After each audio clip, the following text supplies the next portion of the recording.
मित्रों, अभी जिया जिनके साथ में नई कविता के महामानव डॉक्टर जगदीश गुप्त का जिक्र चल रहा है। उनका जन्म 5 जुलाई 1926 को हुआ और उनका निधन 16 मई 2001 को हुआ। ये लंबा अंतराल जो उन्होंने जिया, उसमें बहुत सी कृतियों की चर्चा की और बहुत से विशिष्ट ग्रंथों का प्रकाशन भी हुआ, जिसका जिक्र मैं कर रहा हूँ। जो हिंदी साहित्य के अध्येता हैं, जिन्हें नई कविता के संदर्भ में अध्ययन करना है और शोध करना है, उनके लिए ये किताबें बहुत ज़रूरी हैं। डॉक्टर गुप्त के विशिष्ट ग्रंथ नई कविता संपादित 1954, इन्होंने कई अंकों में संपादित किया है। और अगली किताब है नाव के पाँव 1955, लेखक और राज्य 1957, शब्ददंश 1969, भारतीय कला के पद चिन्ह 1961, रीत काव्य संग्रह 1961, हिमबिंद 1984, स्नातक हिंदी शिक्षण शिविर 1964,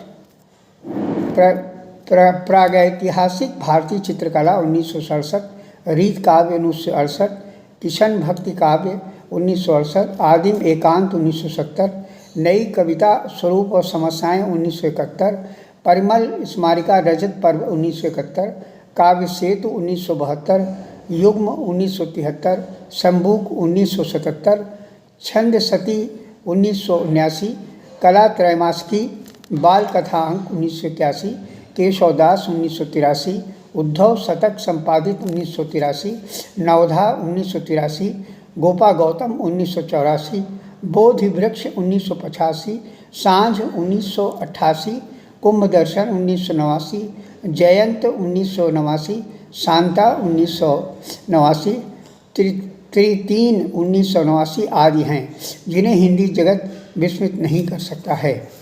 आप देखें, इन्हें जो गुप्त जी की बहुत सारी रचनाएं हैं और बहुत सारी कविताएं हैं और बहुत सारे संग्रह भी हैं, जिन्होंने नई कविता और चित्रकला दो पर विशेष अध्ययन किया और ऐतिहासिक दर्प में भी उन्होंने काम काफ़ी किया है।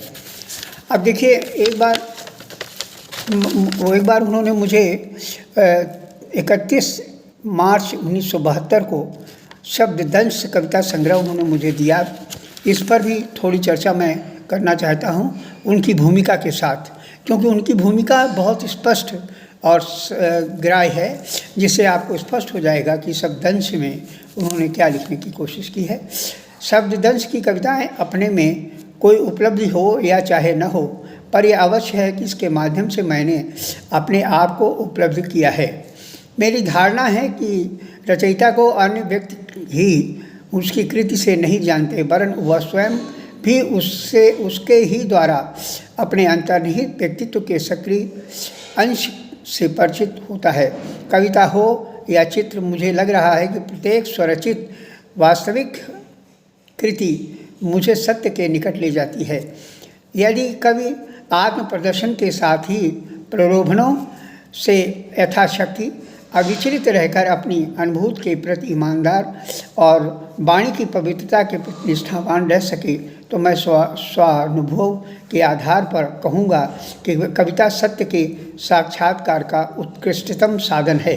कहा जाता है कि कवि सौंदर्य के माध्यम से सत्य को प्रत्यक्ष करता है, पर सौंदर्य की परिभाषा बड़े बड़े मनीषियों द्वारा भी सर्वथा निश्चयात्मक रूप से नहीं ली जा सकी, तथा सौंदर्य बोध के प्रतिमान भी बदलते रहे हैं। अतः मैं निषेधात्मक रीति से यह कहना चाहूँगा कि जीवन के व्यापक भाव सत्य की उपलब्धि में जो कुछ भी बाधक है वही असुंदर है।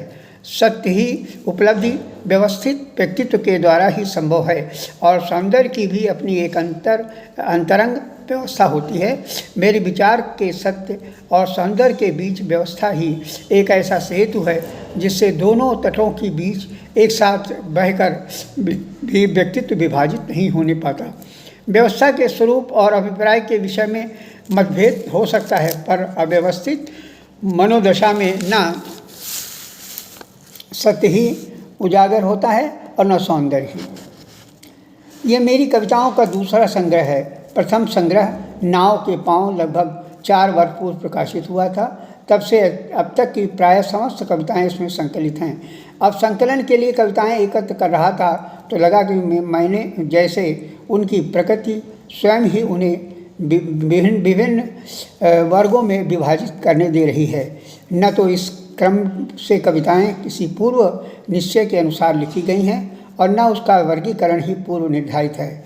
मैं आशा करता हूं कि यह वर्ग विभाजन किसी भी कविताओं की मूल संवेदना तक पहुंचने में आघात उत्पन्न नहीं करेगा। जो डॉक्टर जगदीश जी ने शब्दंश की भूमिका में बहुत स्पष्ट किया है और उनके जो खंड हैं इसमें कई खंडों में विभाजित है कविता संग्रह, जिसका कि स्वरूप बहुत सूचित है।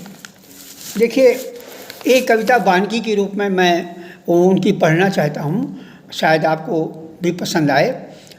इनकी कविता शब्द दंश की पहली कविता है अहम का विस्तार।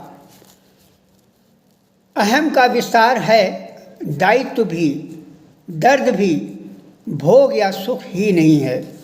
अहम का विस्तार है दायित्व भी, दर्द भी, भोग या सुख नहीं है। पास आने पर उपजता मोह, पास आने पर उपजता मोह, मोह जीवन को अजब सा अर्थ देता है। पास आने पर उपजता मोह, मोह जीवन को अजब सा अर्थ देता है। उलझने नूतन नए संदर्भ रचकर आप ही अपनी नियत को बांध लेता है। उलझने नूतन नए संदर्भ रचकर आप ही अपनी नियत को बांध लेता है। अहम का विस्तार है दायित्व भी, दर्द भी, भोग या सुख भी नहीं है।